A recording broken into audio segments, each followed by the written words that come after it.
আসসালামু আলাইকুম এভরিওয়ান। আজকে শেয়ার করছি আমার সারাদিনের খাবার। তো সকালে প্রথমে উঠে খেয়েছিলাম মুরগির গোশত দিয়ে ভাত, সাথে ডাল ছিল, ভাজি ছিল, কিন্তু আমি শুধু গোশত দিয়ে খেয়েছিলাম।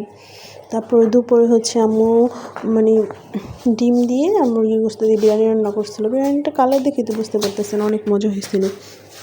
তো আমরা সবাই মিলে বিরিয়ানি খাচ্ছিলাম, তো সেখান থেকে একটু ছোটো ক্লিপ করে রেখেছি। আর কে কে বিরিয়ানি লাভার আমাকে কমেন্ট করে জানাবেন। আমি তো বিরিয়ানির অনেক বড় একটা ফ্যান। আমি তো বিরিয়ানি অনেক পছন্দ করি। বিরিয়ানি, খিচুড়ি, এমনি ফাস্টফুড জিনিসটা আমার কাছে অনেক ভালো লাগে। তারপর হচ্ছে আমি একটা কোন খেয়েছিলাম বিকেল দিকে, আর সন্ধ্যার দিকে হচ্ছে আমি নিজের হাতে যে পিৎজা আর কেক বানিয়েছিলাম। যদি কেউ রেসিপি চান তাহলে কমেন্ট করে জানাবেন। আর রাত্রে হচ্ছে আমরা একটু বাইরে ঘুরতে গেছিলাম, সেখানে নেহারি আর রুটি নিয়েছিলাম আর কি। তো নেহারিটা ভালোই মজা হয়েছিলো, আর রুটিগুলো অনেক বড়ো বড়ো ছিল, দাম আন্দাজে অনেক ভালোই ছিল।